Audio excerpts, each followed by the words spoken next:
ক্যানিং পশ্চিমে তৃণমূল কংগ্রেসের প্রার্থী পরেশরাম দাসের হয়ে প্রচারে আসছেন আগামীকাল তৃণমূল কংগ্রেসের সাংসদ অভিষেক বন্দ্যোপাধ্যায়। তাই আজ থেকে জোর কদমে চলছে প্রস্তুতি পর্ব, আর ঠিক সেই চিত্রই তুলে ধরবো আপনাদের সামনে। দক্ষিণ চব্বিশ পরগনা থেকে বাবলু প্রামাণিকের রিপোর্ট, চ্যানেল 24/7।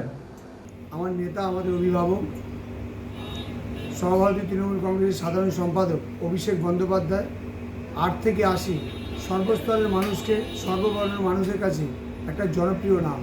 সেই অভিষেক বন্দ্যোপাধ্যায় আগামীকাল ঠিক বেলা 2টোর সময় ক্যানিং স্টেডিয়ামে আসছেন তার ছোট ভাই পরেশরাম দাসের রাজনৈতিক প্রচার করার জন্য, নির্বাচনী প্রচার করার জন্য। ক্যানিংয়ের মানুষ এই প্রথম অভিষেক বন্দ্যোপাধ্যায় ক্যানিংয়ের মাটিতে পা দিচ্ছেন। তাকে দেখার জন্যে একদম বাচ্চা থেকে বয়স্ক পর্যন্ত প্রত্যেকটা মানুষের মধ্যে একটা আলাদা উচ্ছ্বাস কাজ করছে, একটা আলাদা আবেগ কাজ করছে যে কখন অভিষেক বন্দ্যোপাধ্যায় আসছে। মানুষ তো, ছেলেমেয়েরা তাকে ছোঁয়ার জন্য পাগল, তার বক্তব্য শোনার জন্য ক্যানিংয়ের মানুষ অতি আগ্রহের মধ্যে দাঁড়িয়ে আছে। তাই আগামীকালের এই ক্যানিং পশ্চিমের যে জনসভা, অভিষেক বন্দ্যোপাধ্যায় যে জনসভা, একটা ঐতিহাসিক জনসভা হতে চলেছে। তাছাড়া এই